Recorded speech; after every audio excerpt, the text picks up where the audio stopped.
This video will address comma rules for names and titles, salutations, and numbers and statistics. So first, names and titles.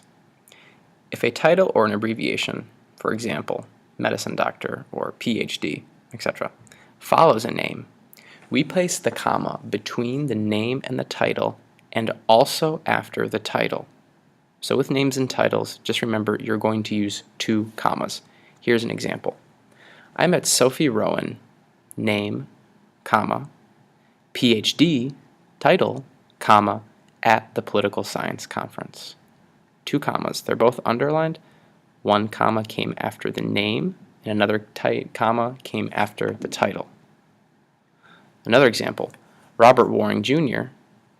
was a great teacher.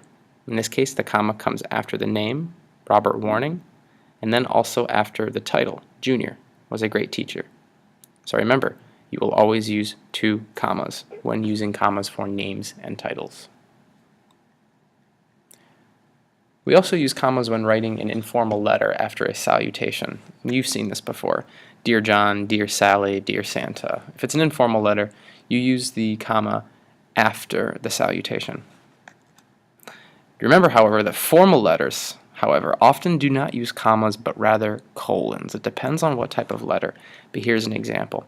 If you were calling your satellite company because you were upset about your service and it was a formal letter and you were saying to whom it may concern, you would not follow the salutation with a comma. You would rather use a colon. And then finally, we also use commas when dealing with numbers and statistics. So the general rule of thumb that you were taught in elementary school is for every 3 digits you place a comma, right? 1,000, 1 million, 10 million. We do make exceptions, however, for addresses and years. The Obamas live at 1600 Pennsylvania Avenue. There's 4 digits, but we don't use a comma.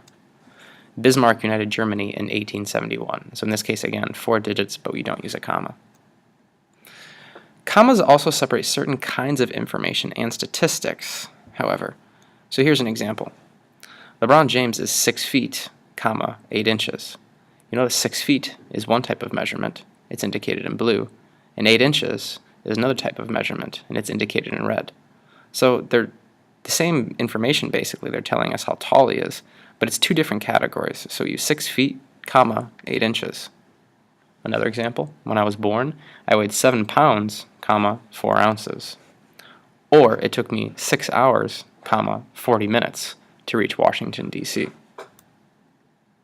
So here's a couple practice. I'll put a sentence up, and you see if you can identify where the commas will go. We drove for 3 hours, 20 minutes. In this case, the comma will go in between 3 hours and 20 minutes. My little brother is only 5 feet, 4 inches. This sentence is similar to the one before. In this case, the comma will go after 5 feet, and before 4 inches. Dr. Martin Luther King Jr. was an inspirational leader and speaker. Be careful with this one. So first you have the name, Dr. Martin Luther King, but then you also have his title, Jr. So a comma will follow that as well. Remember, names and titles use 2 commas. To whom it may concern. Any commas for this one? You remember, this is a formal letter, so it has no commas.